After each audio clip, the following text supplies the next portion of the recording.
Hey guys, it's me Rick again, heading back out to the research area. Last week was kind of rough. It was hot. It was really bad. Had the dog with me. You guys saw the video. Today's beautiful. It's 74 degrees with a really nice breeze, very low humidity, and but I left the dog at home, let him relax, and figured I'd get out here and see what's up, see what I can see. Just figured it was a beautiful day. So we get out here and get into some areas that I've been interested in. Kind of limited last week because of the dog. It was unbearably hot. Humidity was unbelievable, and but today is beautiful, unbelievable. Look at that sky. It is just gorgeous out today. We did have some rains lately. Finally, we needed it. So it would be interesting to see how it held up out here, because some of the areas out here are prone to flooding.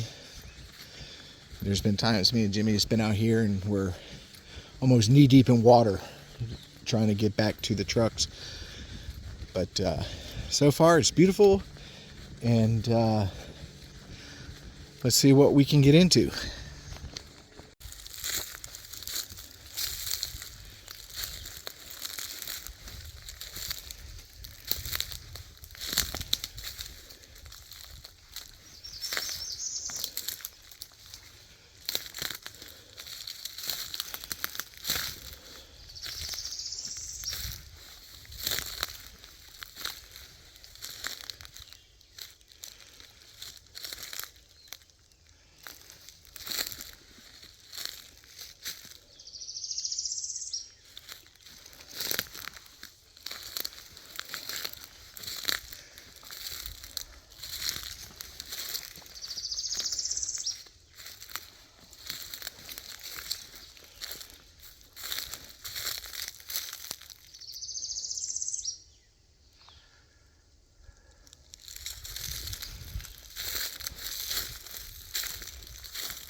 Something definitely moved in the bush.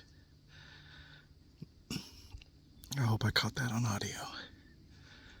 I really hope I caught that. I don't know what it was. It didn't go far. Could have been anything, but it definitely spooked me.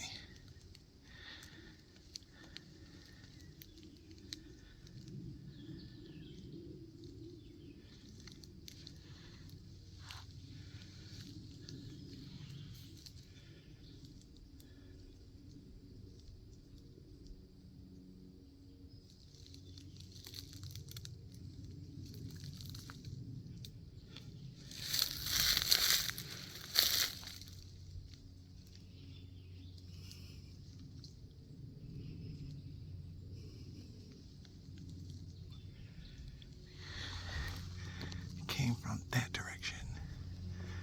Something over there broke brush. Could have been a deer, could have been anything.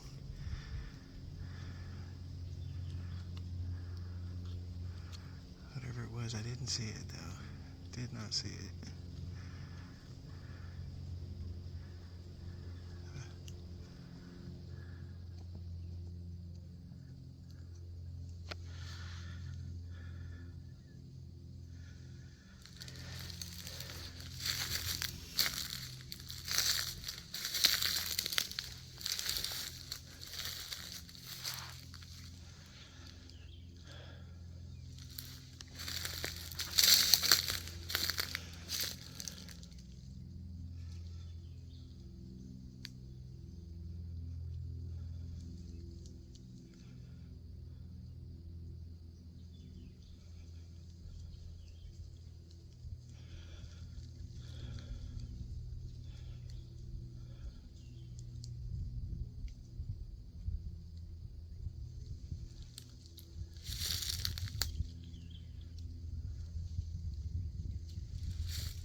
fixed it now though.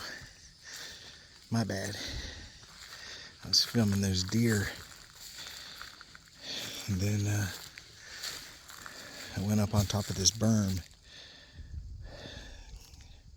This is an area that I was at a couple months ago, and I found a stack of pine cones. You see the pine cones on the ground, but these were stacked up. And I think this was the spot right here. Yeah, they're knocked over now. If that's them right there. Yeah, this is the spot. But all these pine cones right here were stacked up like a pyramid. And there's no reason. I mean, I don't know why anybody would come over here. But I thought it was just strange. They were just stacked up. You'll see in a past video where I took some photos and stuff. If I can find the original photo, I'll post it in this video so y'all can see. But I'm pretty sure with animals and the weather that we've had in the past has knocked it over. But it was definitely strange. And then when I had left that in that same video, and I had come up here, so about 20 feet away, is where I found what could have possibly been a print. Somewhere in this area right here where it was sandy. But it was older. Whatever it was older. And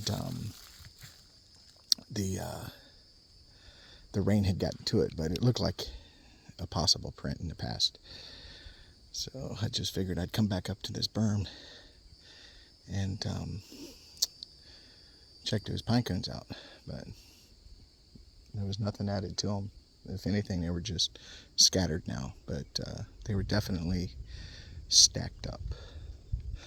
So let me get back on the trail.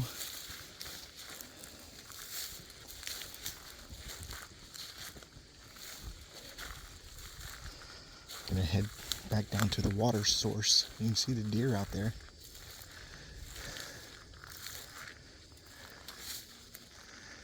Look at those deer.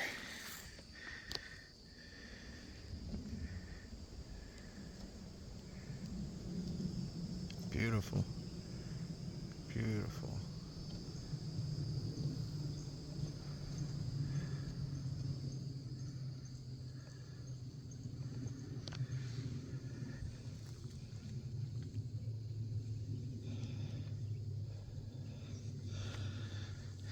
But sorry guys, you are between me and where I want to go.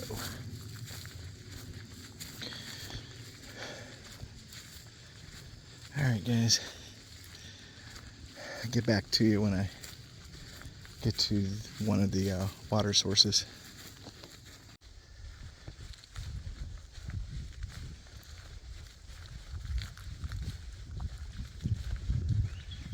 Changed my mind. I am not going to the water spot. I gotta remind myself that as far as I walk out, I gotta walk that same distance in. So I figured I'll take one of these trails. I usually break brush, but I've been out here for a while and I'm gonna head back to the truck. So I'm gonna take this trail. And I've never been down it before, but I know it heads back to the vehicles. So, there's a little tree break. A little tree break. Yeah. A little tree break. This thing has these little offshoot, little tiny trails, and I don't know where they go. Like I said, this place is huge, and I don't think we've tapped into 5% what this place has. I mean, it's just massive. So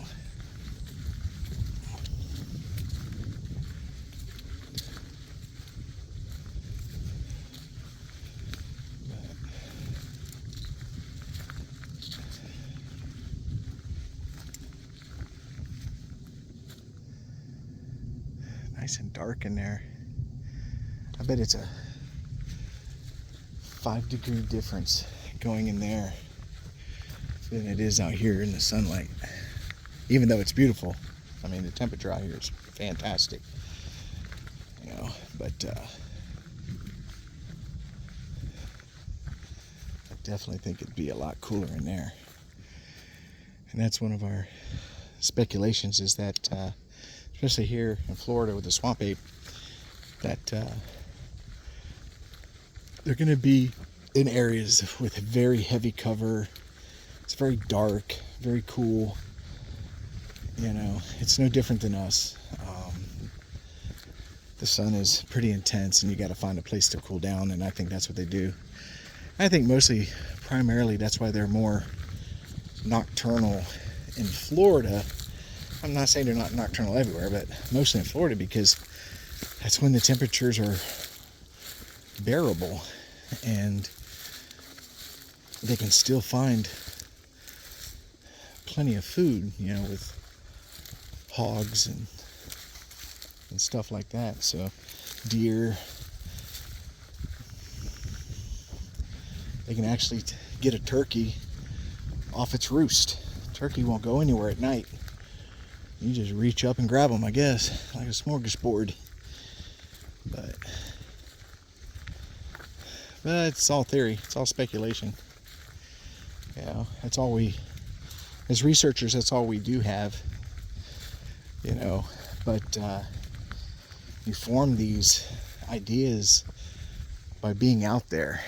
You know, being in the woods, looking at things, and a lot of times asking yourself, what would you do? You know, in this situation, where would I go? And even on a day like this, you can see how thick it is. I mean, something can only be, you know, 20, 30 feet in there, and you wouldn't see them. Walk right past them. You know, unless they draw attention to themselves, like, you know, we smell something, or we hear something like a twig break, or something gets thrown. That's the only time that we know that to look in that direction. And that's usually what we look for, some kind of sign that there's something over there. But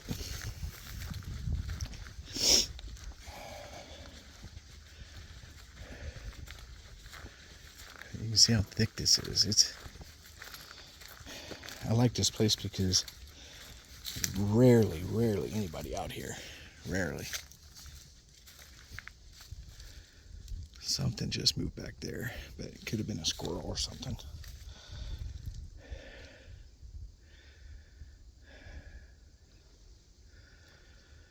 All right, well, I'll get back at it when I get back to the truck. I'm about probably a mile away.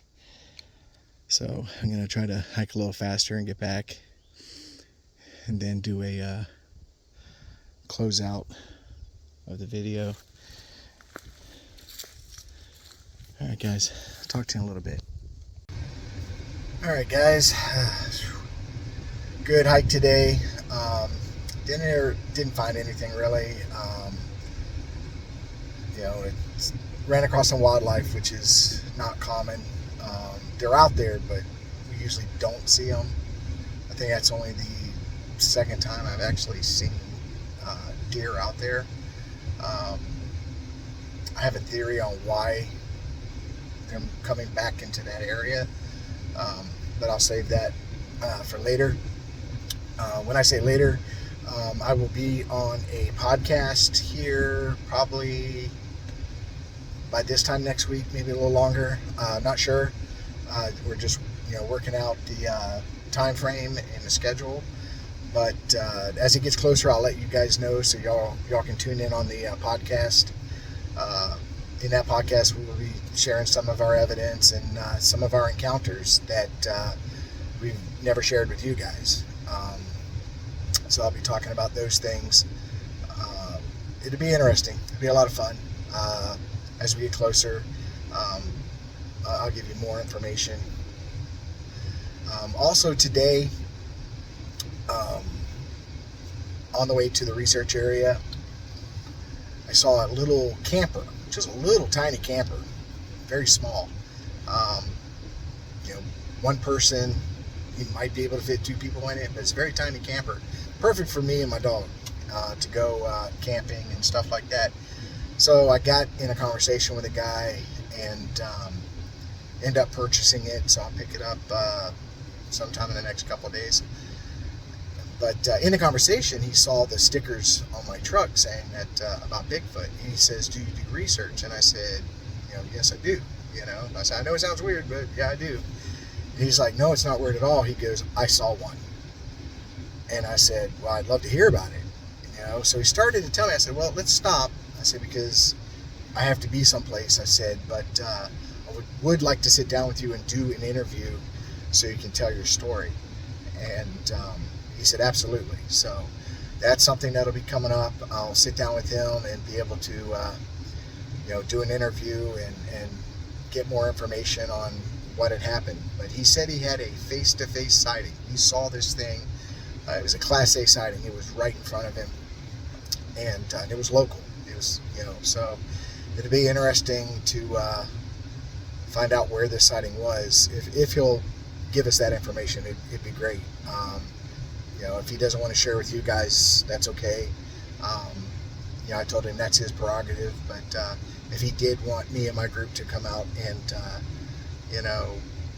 investigate that area, we'd be more than happy to. So he said it is public, so it's just a matter of, him letting us know where it is.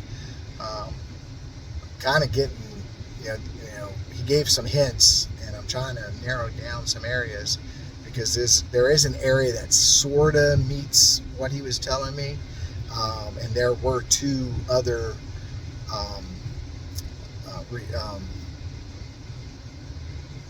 sightings in that area that were actually reported to the BFRO and the Bigfoot mapping project. So it'd be interesting to see if he had a sighting in that same area.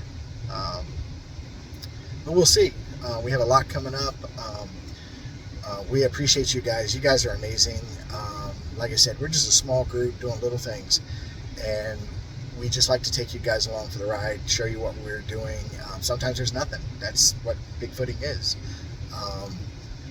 You go out, you might go out 100 times and not see anything, but it's the adventure. It's getting out there and trying to locate this thing and try to get evidence so we can protect it.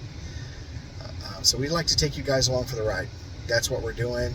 A lot of you guys don't have access or don't want to go in the woods looking for this thing, so you get to go along with us, and we'll show you and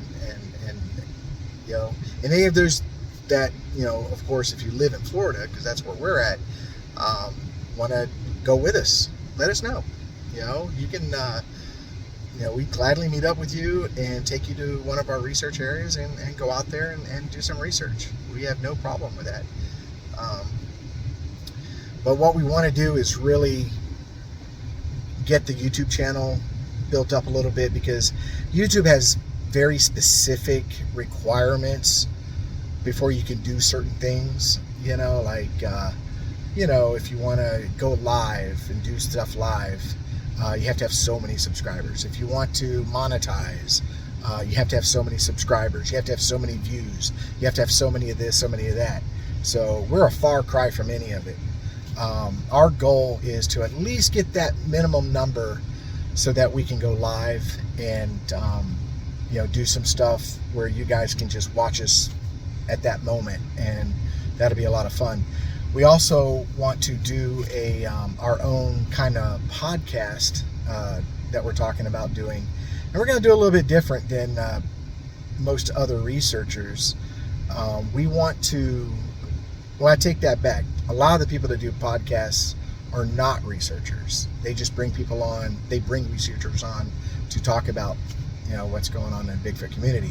But you do have some really great, fantastic researchers out there that also do a podcast, and they bring on fellow researchers and stuff like that. And that's what I'm going on. The podcast I'll be on next week. Fantastic guys. I 100% support them. And when we get closer, I'm going to give you more information on them and how you can, subscribe to what they're doing. Definitely want to help them out. But we'll get all that information to you as we get closer. But what we want to do differently, or at least we're discussing what we want to do differently, is, we really are very, very thankful for our subscribers. And we want to make our podcast more geared towards you. So as researchers, we want to be able to answer questions, and we want to be able to have those one-on-ones with our subscribers, because you guys are very important to us. So we want to do a podcast where we bring you on. You have an opportunity to talk to us and ask us questions.